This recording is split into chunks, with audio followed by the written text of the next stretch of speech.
मंदिर के इस YouTube चैनल पर आप सबका एक बार फिर से हार्दिक स्वागत है।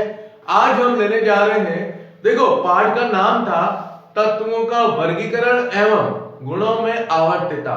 तो तत्वों का वर्गीकरण तो अपन ने पूरा ले लिया, एस पी डी और एफ ब्लॉक क्या होते हैं, किस प्रकार से उनको दर्शाया जाता है। आज हम लेने जा रहे हैं इसका सेकंड पार्ट का, वो है गुणों में आवर्तता।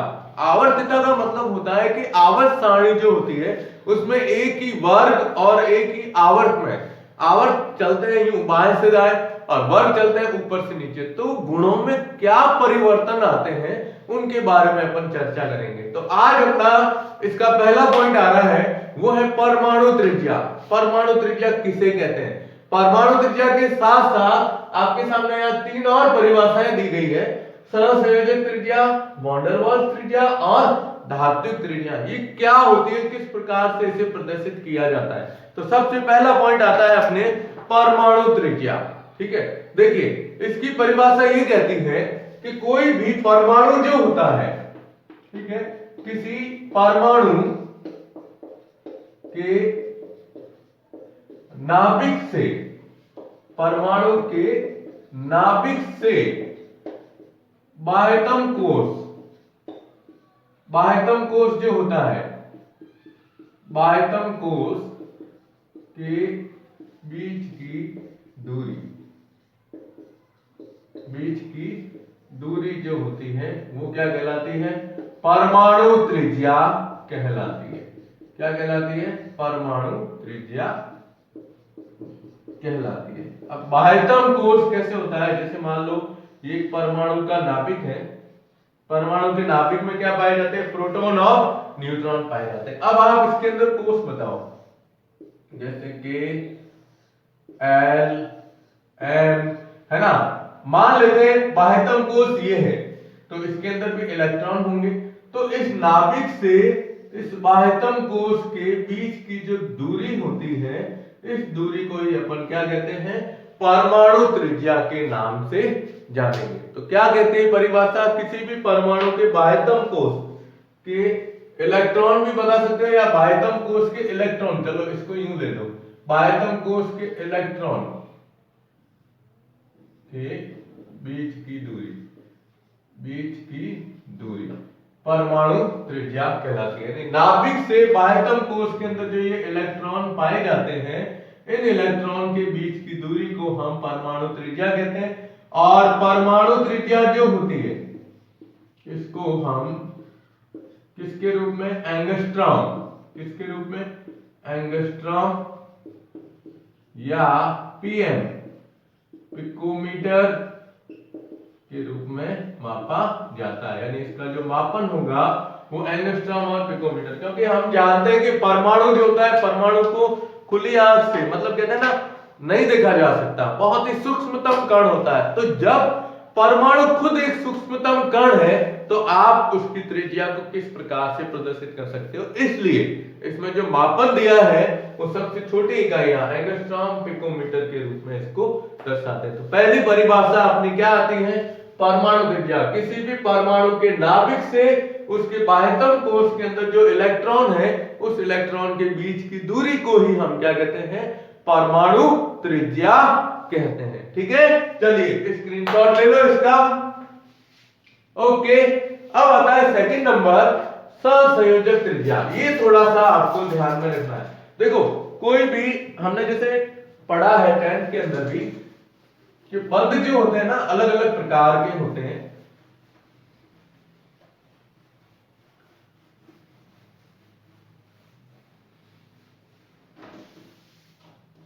देखो दूसरा पॉइंट आता है सहसंयोजक त्रिज्या। आपने 10th में पढ़ा होगा कि जो ये बंध होते हैं, रासायनिक बंध जिसे अपन कहते हैं, बंध अलग अलग प्रकार के होते हैं। जैसे हम कहते हैं आयनिक बंध, एक होता है सहसंयोजक बंध, एक होता है धात्विक बंध, एक होता है उपसहसंयोजक बंध। तो सहसंयोजक बंध कब बनता है? जब कोई भी दो परमाणु हैं, उन दोनों परमाणुओं का अष्टक अपूर्ण हो, तो वो अपने अष्टक को पूर्ण करने के लिए दूसरे परमाणु के साथ में समान संख्या में इलेक्ट्रॉन का क्या करता है, साझा करता है, साझेदारी करता है। तो उस साझेदारी के द्वारा बनने वाला जो बंध होता है उसे हम सहसंयोजक बंध कहते हैं। ठीक है, अब यहां सहसंयोजक बंध की सहसंयोजक त्रिज्या की परिभाषा क्या होगी, देखिएगा। ये कहता है कि जैसे मान लो कोई दो परमाणु, हम कह सकते हैं सजातीय परमाणु अणु में, क्या कहते हैं, एक सजातीय द्विपरमाणुक अणु में यदि दो परमाणु, अब देखो नाम क्या है, सजातीय। सजातीय का मतलब होगा कि एक ऐसा अणु लेना है जिसमें दो परमाणु समान हो। ठीक है, तो दो परमाणु एकल सहसंयोजक बंध से जुड़े हों, सहसंयोजक बंध से जुड़े हों, तो उन दोनों परमाणुओं के नाभिकों के बीच की दूरी का आधा मान क्या कहलाता है, सहसंयोजक त्रिज्या कहलाती है। सहसंयोजक त्रिज्या कहलाती है। अब ये इसकी परिभाषा है कि आपको एक ऐसा अणु लेना है जिसमें समान परमाणु, सजातीय मतलब समान परमाणु का एक अणु लेना है, और उस अणु में दो परमाणु एक दूसरे के साथ में सहसंयोजक बंध से जुड़े, लेकिन दोनों के बीच का बंध क्या होना चाहिए, एकल बंध। तो उन दोनों परमाणुओं के नाभिकों के बीच की दूरी का आधा मान जो होगा ना, वही उसकी क्या कहलाती है, सहसंयोजक त्रिज्या कहलाती है। कैसे है, जैसे मान लो अपन Cl2 लेते हैं, देखो एग्जांपल Cl2। अब यहां Cl2 में लिख रहा हूं क्लोरीन का एक अणु है। देखो इसमें सहसंयोजक बंध क्या होता है, तो क्लोरीन का हम परमाणु क्रमांक कितना लिखते हैं, 17। तो इसके अंदर होते हैं 2, 8 और 7। बाह्यतम कोश में 7 इलेक्ट्रॉन होते हैं। अष्टक पूरा करने के लिए एक इलेक्ट्रॉन की क्या होती है, आवश्यकता होती है। तो यहां हम देखो सबसे पहले जैसे एक क्लोरीन लेते हैं, तो इसके बाह्यतम कोश के इलेक्ट्रॉन को यूं बताते हैं, ये 6 हो गए, एक 7। ये क्लोरीन का एक परमाणु लिया।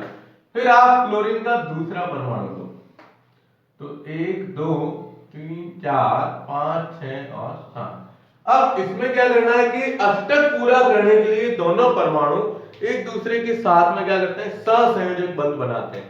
तो इलेक्ट्रॉन की साझेदारी यूं बताओगे, ये एक, देखो अब इस परमाणु ने यहां से एक इलेक्ट्रॉन लिया, तो ये यहां से ये इलेक्ट्रॉन लेगा। अब इसमें देखो कितने आ रहे हैं, 2 इलेक्ट्रॉन आ रहे हैं, तो इसका सूत्र क्या बनेगा, Cl सिंगल बॉन्ड Cl।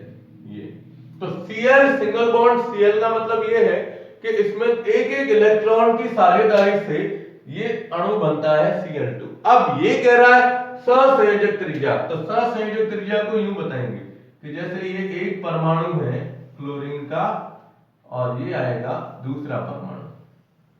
ठीक है, ये 2 परमाणु हो गए, ये परमाणु का नाभिक, ये दूसरे परमाणु का नाभिक, ये दोनों। अब इन दोनों नाभिकों के बीच की दूरी का क्या आएगा, आधा मान। ये Cl है, ये Cl है, ये इसकी क्या कहलाती है, सहसंयोजक त्रिज्या कहलाती है। तो इसका जो मान दिया हुआ है वो है 199 पिकोमीटर। ये दोनों के बीच की दूरी है। तो परमाणु ये सहसंयोजक त्रिज्या कितनी हो जाएगी, 199/2। ये आ जाएगा 90, कितना हो जाएगा, 99.5, सॉरी 199 है ना, तो 1 गया, 9 2 18, 1 रह गया, 9 2 18, ठीक है, 99.5।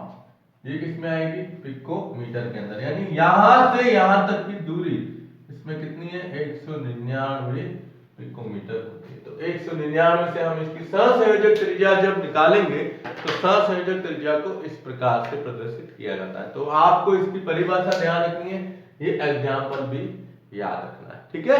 चलिए इसका स्क्रीनशॉट ले लो। ओके, अब लेते हैं तीसरी, ये है वॉन डेर वाल्स त्रिज्या। देखो ये भी आपने 10th में पढ़ रखा है वॉन डेर वाल्स त्रिज्या के बारे में।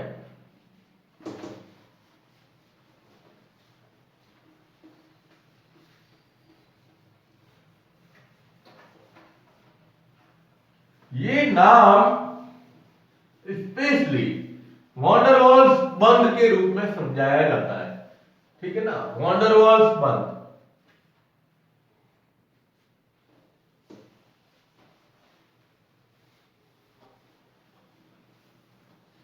देखिए तीसरा नाम आता है वॉन डेर वाल्स त्रिज्या के रूप में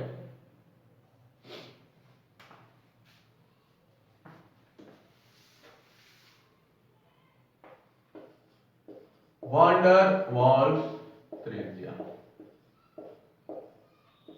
पहले मैं इसकी परिभाषा लिख देता हूं, फिर आपको बता देता हूं ये क्या होती है वास्तव में, किसके लिए काम में ली जाती है। तो ये कहते हैं कि दो अणुओं के अनाबंधित समीपस्थ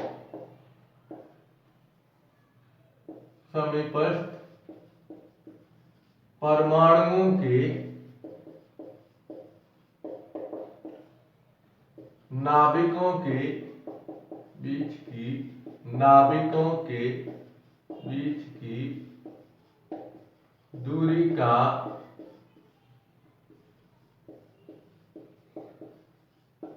आधा मान क्या कहलाती है, वॉन डेर वाल्स त्रिज्या कहलाती है। देखो क्या होता है, कोई भी हम दो अणु लेते हैं, ठीक है, और दो अणु ऐसे लेने हैं जिसमें किसी भी प्रकार का कोई भी बंध उपस्थित नहीं होता। ये स्पेशली जो हम वॉन डेर वाल्स बंध की बात करते हैं, तो ये है ना अपने जो ये वर्ग संख्या 18 के तत्व हैं जो अक्रिय गैसें होती है, ठीक है ना, इन अक्रिय गैसों के अणुओं के अंदर ये इस प्रकार का बंध पाया जाता है। तो हम इसका उदाहरण लेंगे, क्या कह रहा है कि दो अणुओं के अनाबंधित, यानी ऐसे अणु लेने हैं जिसके अंदर अनाबंधित किसी भी प्रकार के बंध से जुड़े हुए नहीं हो परमाणु, उन समीपस्थ परमाणुओं के नाभिकों के बीच की दूरी का आधा मान क्या कहलाती है, वॉन डेर वाल्स त्रिज्या कहलाती है। बस ये ध्यान रखना है। देखो कैसे, उदाहरण जैसे एग्जांपल लेता हूं मैं, ये एक अणु है इसका हीलियम का, ठीक है, इसके पास में दूसरा अणु लिया हमने,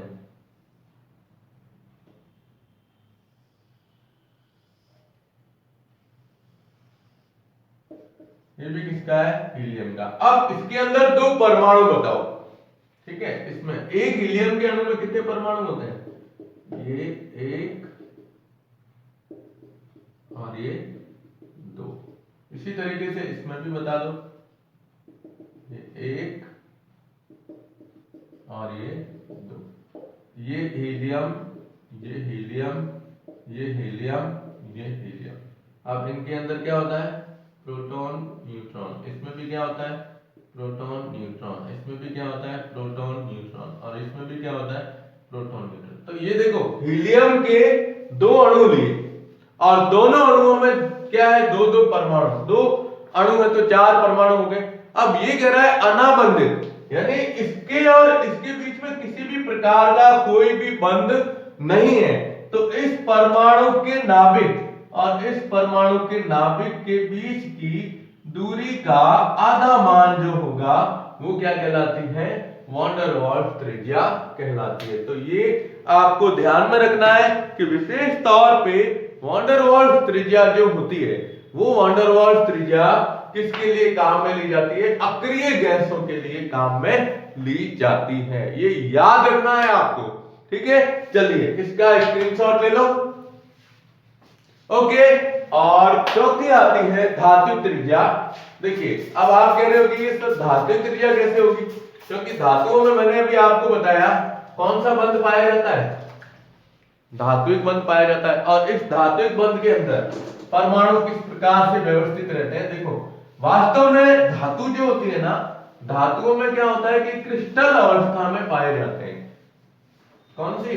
क्रिस्टलीय अवस्था के अंदर परमाणु एक दूसरे के समीपस्थ जुड़े हुए रहते हैं। चलिए कौन सा आ रहा है? धात्विक त्रिज्या। तो धात्विक त्रिज्या किसे कहेंगे? तो हम ये कहेंगे कि एक धातु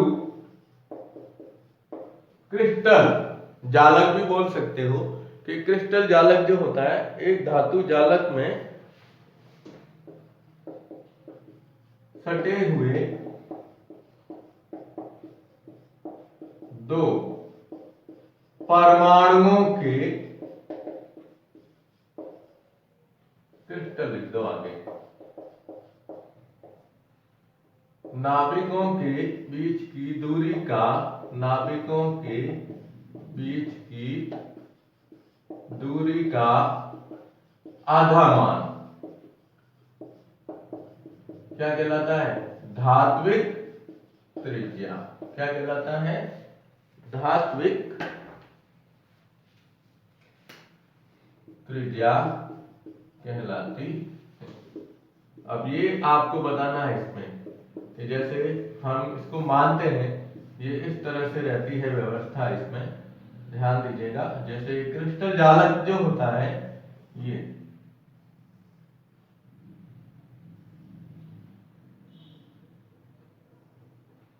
इस क्रिस्टल जालक में परमाणु सामने से देखते हैं ना, तो हम परमाणु को जैसे यूं वृत्त के रूप में बताएं तो ये इस तरह से दिखाई देते हैं।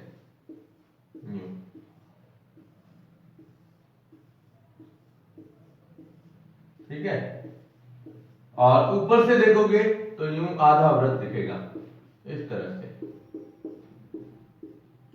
ठीक है, और साइड से देखते हैं तो इस साइड से यूं दिखते हैं, है ना। ये इस तरह से परमाणु। तो एक ये क्या है?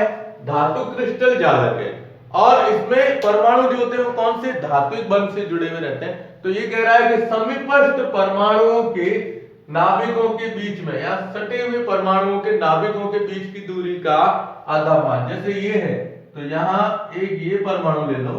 अब इस परमाणु और इस परमाणु के नाभिक के बीच की दूरी का आधा मान जो होगा ना, वो किसका कहलाएगा? पर ये धात्विक त्रिज्या कहलाती है। जैसे हम कॉपर लेते हैं, कॉपर, तो कॉपर में दो कॉपर के परमाणुओं के बीच की दूरी, नाभिकों के बीच की दूरी जो बताई गई है वो 256 पिकोमीटर है। तो इसमें धात्विक त्रिज्या का मान जब अपन निकालेंगे तो वो कितनी हो जाएगी? 256/2, यानी कितनी आएगी? 128 पिकोमीटर होती है। जैसे ये जालक है तो इसमें ये कॉपर के अगर अपन लेते हैं Cu, ठीक है, ये Cu है, तो दो परमाणु लिए कॉपर के, दोनों समीपस्थ परमाणुओं के नाभिकों के बीच की दूरी का आधा मान होगा, वो क्या कहलाएगी? धात्विक त्रिज्या कहलाती। तो आज अपन ने ये मुख्य रूप से 4 परमाणु त्रिज्या से संबंधित कुछ और परिभाषाएं पढ़ी है। नेक्स्ट वीडियो में हम पढ़ेंगे परमाणु त्रिज्या को प्रभावित करने वाले कारक और आवर्तिता के बारे में। तो आप इसका स्क्रीनशॉट ले लीजिएगा। ओके, धन्यवाद।